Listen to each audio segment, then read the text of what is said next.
Hello friends, welcome to Neela Kitchen. இன்னைக்கு நம்ம கிச்சன்ல நாட்டுக்கோழி சிக்கன் கிரேவி பண்ண போறோம். இது ரொம்ப சிம்பிளா சூப்பரா இருக்கும். வாங்க எப்படி பண்றதுன்னு பார்க்கலாம். இப்போதான் நம்ம சேனலுக்கு ஃபர்ஸ்ட் டைமா வரீங்க அப்படினா சேனலை சப்ஸ்கிரைப் பண்ணி வச்சுக்கோங்க. கூடவே பெல் ஐகானை கிளிக் பண்ணி வச்சுக்கோங்க. அப்பதான் உங்களுக்கு நோட்டிஃபிகேஷன்லாம் காட்டும் உங்களுக்கு. வாங்க நம்ம வீடியோக்குள்ள போகலாம்.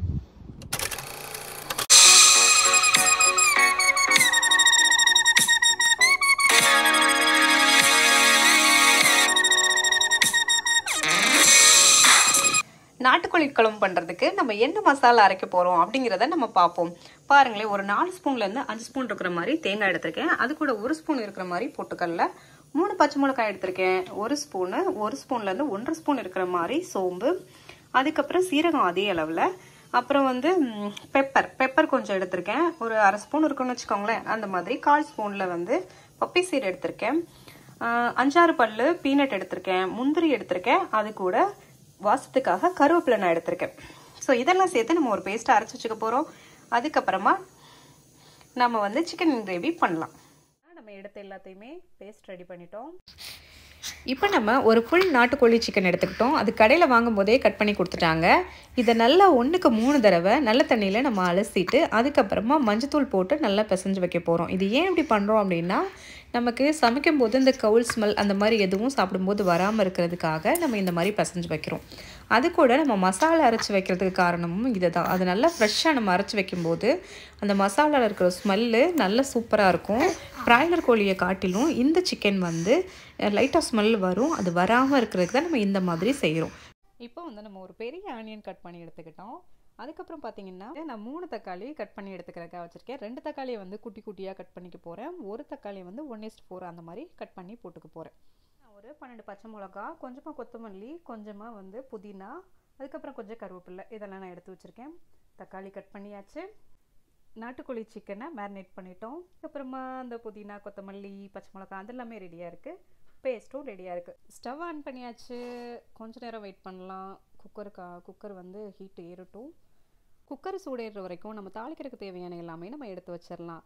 நான் ஒரு 1/2 ஸ்பூன் சோம்பு எடுத்திருக்கேன். கொஞ்சமாக பப்பி சீடு எடுத்திருக்கேன். அதுக்கப்புறம் ஒரு 7 க்ளோவ்ஸ் எடுத்திருக்கேன். காடமம் ஒரு 6 எடுத்திருக்கேன். கொஞ்சமாக கல்பாசி, அதுக்கப்புறம் நீங்கள் பார்த்தீங்கன்னா பட்டை கொஞ்சம் எடுத்திருக்கேன். அதுக்கப்புறம் அந்த பே லீவ்ஸ் அந்த இலை எடுத்திருக்கேன். இதெல்லாம் நம்ம போட்டு நம்ம தாளிக்கலாம். இதுக்கு கூட நீங்கள் வச்சுருக்கீங்க அந்த ஸ்டார் அனீஸ் அதெல்லாம் வச்சுருக்கீங்கன்னா கூட சேர்த்துக்கலாம். நான் என்கிட்ட இருக்கிறது எல்லாமே நான் சேர்த்துருக்கேன். இப்போ பார்த்தீங்கன்னா குக்கர் நல்லா சூடாயிடுச்சு. நான் கொஞ்சமாக ஆயில் ஊற்றிக்க போகிறேன். நான் இப்போது அப்ராக்சிமேட்டாக ஆயில் ஊற்றிருக்கேன். இது 3 to 4 டீஸ்பூன் இருக்குன்னு வச்சுக்கோங்களேன். அந்த அளவுக்கு ஆயில் நான் ஊற்றிருக்கேன். ஸோ அது பாட்டம் படுற மாதிரி நான் ஊற்றிருக்கேன். அதுக்கப்புறம் நீங்கள் பார்த்தீங்கன்னா நம்ம எடுத்து வச்சுருக்கிற தாளிக்கிறதுக்கு தேவையான எல்லாத்தையும் இப்போ நம்ம உள்ளே சேர்த்துருவோம். ஆல்ரெடி ஹாட்டாக இருந்ததுனால நமக்கு நிறைய நேரம் தேவைப்படலை. நான் லைட்டாக ஷேக் பண்ணிக்கிறேன். வெடிக்க ஆரம்பிச்சிருச்சு. இப்போ நம்ம வச்சிருக்க இலை கொலை எல்லாத்தையும் உள்ளே சேர்த்துக்கலாம்.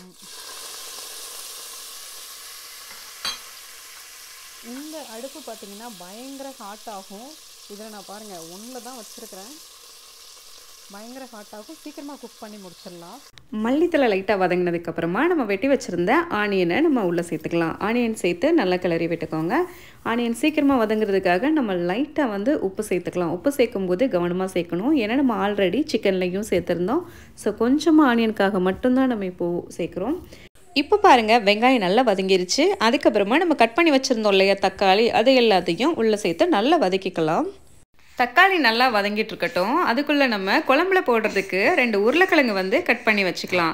உருளைக்கிழங்கு தோல் சீவிட்டு 4 பாதியாக கட் பண்ணி எடுத்துக்கலாம். பாருங்கள், சூப்பராக ரெடி ஆயிடுச்சு. வெங்காயம் தக்காளிலாம் வதங்கிடுச்சு. இப்போ நம்ம வெட்டி வச்சுருக்க உருளைக்கிழங்கை உள்ளே சேர்த்து வதக்கிடலாம்.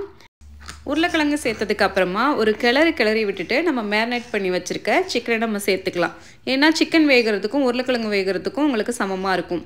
அப்புறம் நீங்கள் உப்பு சேர்க்க வேண்டிய அவசியம் இல்லை. ஆல்ரெடி நம்ம 2லையுமே சேர்த்துருக்கோம்.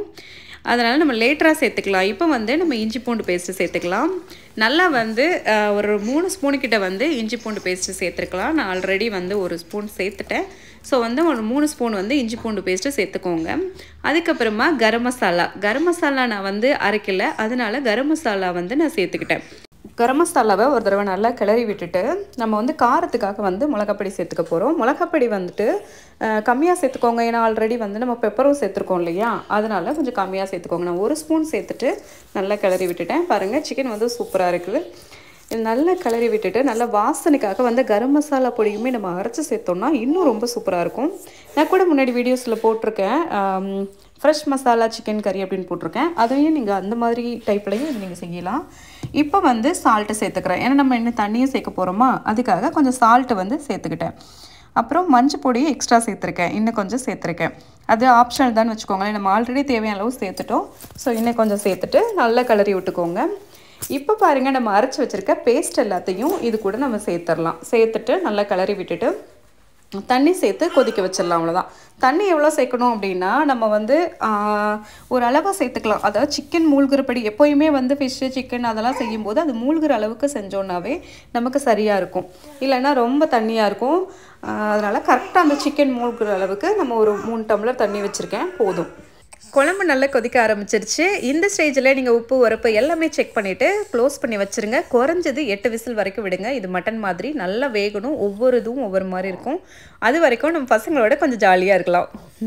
நாட்டுக்கோழி கொதிக்குது, ஆஹா ஆஹா, குக்கரில் கொதிக்குது, ஆஹா ஆஹா.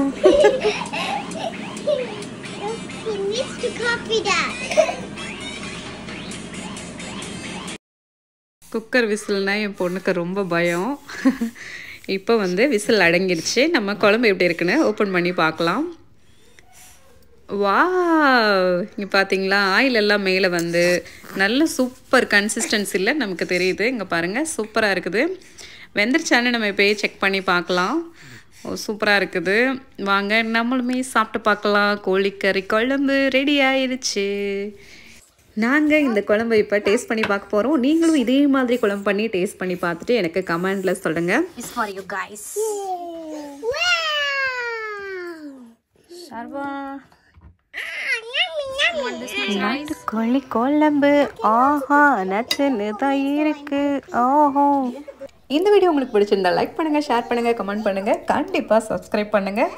கூடவே பெல் ஐக்கானையும் கிளிக் பண்ண மறக்காதீங்க. மீண்டும் ஒரு சூப்பரான வீடியோவில் பார்க்கலாம். தேங்க்ஸ் ஃபார் வாட்சிங்.